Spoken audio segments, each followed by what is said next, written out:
Hello, fellow racers. This is NHRA 1975. It's July 4th, 2026 today, and happy 4th of July to all my American viewers out there. Hopefully, you're having fun today and the weather's good wherever you are. First of all, I just want to thank Subdivision Auto again for making the Wayne Young Memorial video. And he put a what's it called, collaborator tag on the video as well. Anyways, he made a short montage of the Monty at the Wayne Young thing. I think I had mentioned in the previous video the car went around 650s. I had one good pass. Anyways, only got too many details about that. But anyways, you can check out the video. I'll put the link in the description, or the HTT address, whatever it's called. I am at around the 6:20 time mark in that video. So if you guys want to check it out, go ahead. I'll put it in there, and it's a pretty cool little montage. Okay, so after the Wayne Young, I did make it to the track again. That would be July 13th, 2026.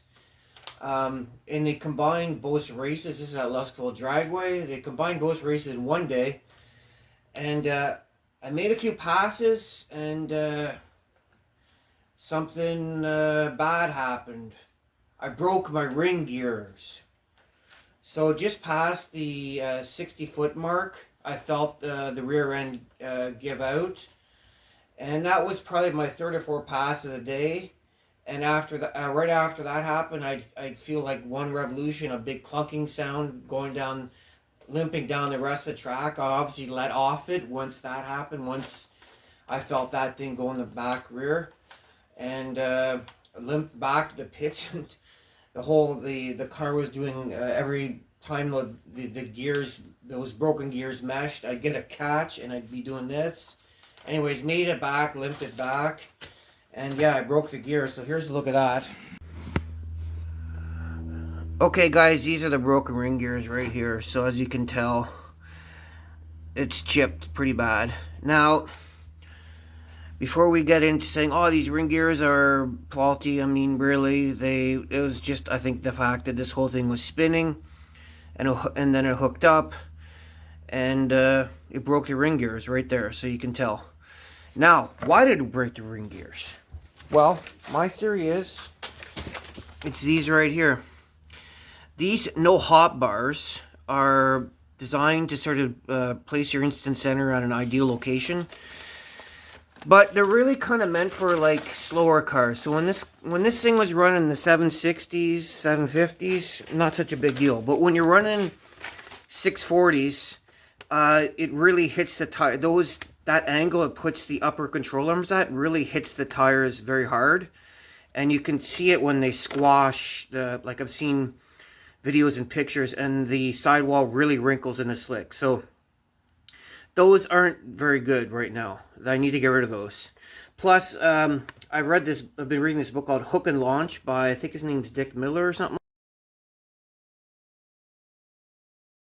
like that. Anyways, he has a whole little section on these no-hop bars. Now, he made his own a while ago, where I think this hole is lower, so it doesn't hit the tires hard. I don't know if you can buy those anymore, but I have another idea of what I'll do instead of going to a no-hop bar. Also, if you get an aftermarket one, like say from Moser or something, these attachment points are just a little bit higher. They're up here, so it doesn't hit it as hard, but they still are a little higher.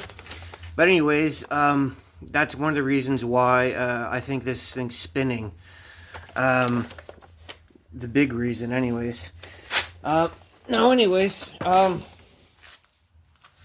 what I'm thinking about doing is, hi guys, let's go under the car here. Okay, so I do have the adjustable uppers. Now that's great, but the problem is of course with the no hop bars, that it hits the tires too hard. Now what I've seen, the sort of progression technology and with this and that of these A-body suspensions, is guys have either replace this entire cross member. There's a place called Wild Rides, but it's a Weldon one.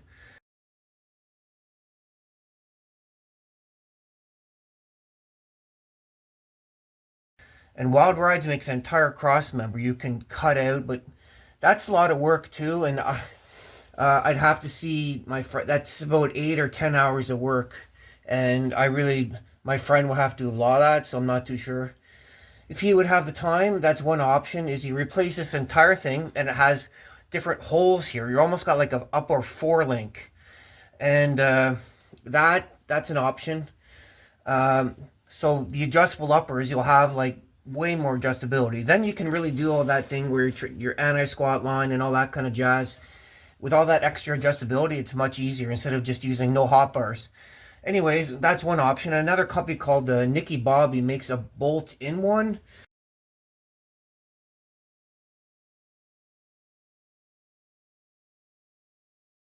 But it's more meant for the 71, 72. I don't know. There's slight differences.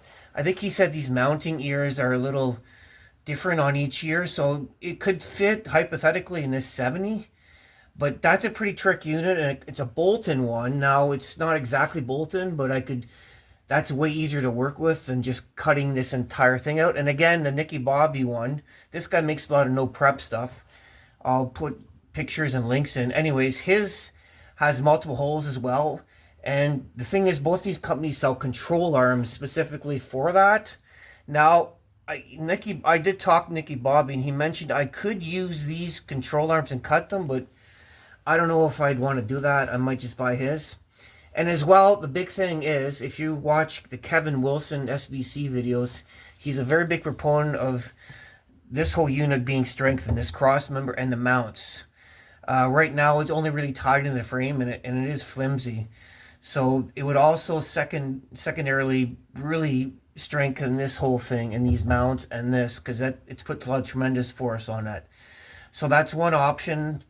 I don't know if I'll do that. It's expensive, but that's one of the things I'm looking at. And that would give me a good way of adjusting the angles, especially the upper control arm angles, and then it wouldn't hit the tire so hard and this and that.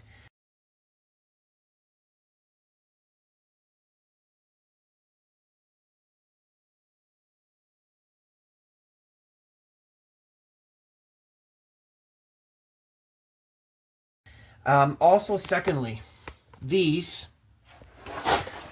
are what they call the lower torque arm boxes.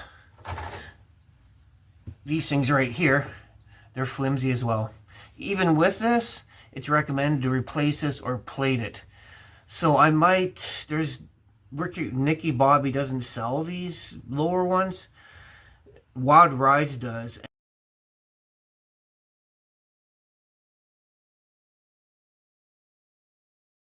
And you'd have to get that also welded in. That's like a 4-hour job, but that even has holes in it and stuff like that. So that can even give you further adjustability here and strengthen the torque box.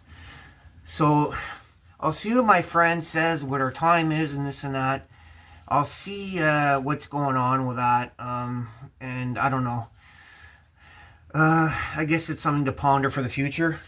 As well, the front suspension. The front suspension on this, I'm using stock upper control arms. They have these kind of specialized bushings in them for easy movement.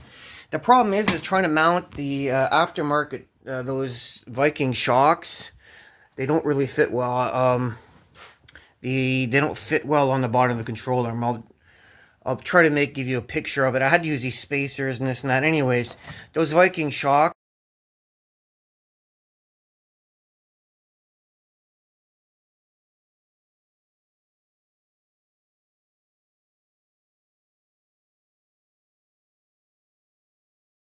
they were binding, I'm pretty sure, because it was spitting out the snap rings. So anyways, I'm either going to have to get my friend to fix the bottom control arm in this thing so it works better.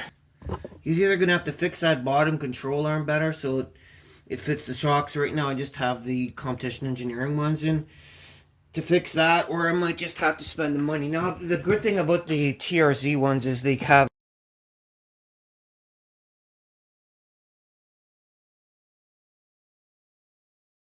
more adjustability. I think with the camber, the problem with these uppers is they have limited adjustability for the stock application. So I don't know if I'll do that as well.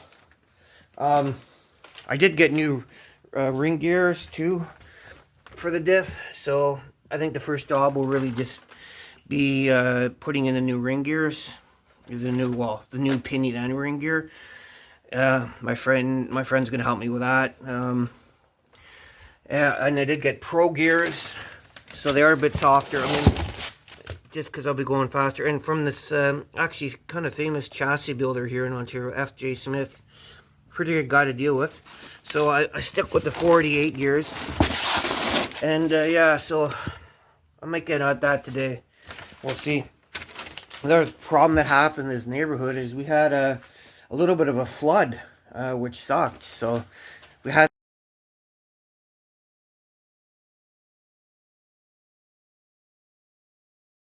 like almost, I think, 6 inches, or 4.5 to 5 inches of rain, maybe 6. I forget the exact amount, but we had a lot of rain and caused problems in my basement. This area here leaked up top. If you can see that, I have a balcony, and the balcony, that balcony ended up, it's got a membrane under it, and if it gets inundated with too much water, so I don't know what I'll do. I'm phoning the insurance. Maybe I'll get some money to fix stuff. The basement I've been working on just to stop any kind of mold growth, pulling up carpet. Anyways, I have another channel. I have a model railroad channel, guys. If you're interested, I'll put in the link. But that model railroad's in the basement. It might have to be all taken apart. But yeah, ooh, that carpet stinks. So anyways, I guess that's it. I mean, I don't know what I'll be able to do. I mean, I'm looking at quite a bit of money just to redo that rear suspension how I like it, and the front control arms. Maybe I could I could just take out the no hoppers and use the adjustables and try to plate whatever is under there for strengthening. I mean, maybe that would work, maybe it wouldn't. I really like the adjustability. I was contemplating ladder bars too. You can get a ladder bar kit on Facebook Marketplace. People sell them. They haven't installed them, but that takes a lot of time. But then you'd get, I'd get frame rails that are narrowed, and it's all optimized for drag racing, and I could maybe fit a bigger tire in there. I don't know. Actually, that's a big, I wonder if that hit the frame. Anyways, guys, we'll see what all happens. A lot going on right now, so hopefully I can get out before the end of the year and stuff. So just anyways, thought I'd make an update video, let you guys know what's going on. Okay, bye.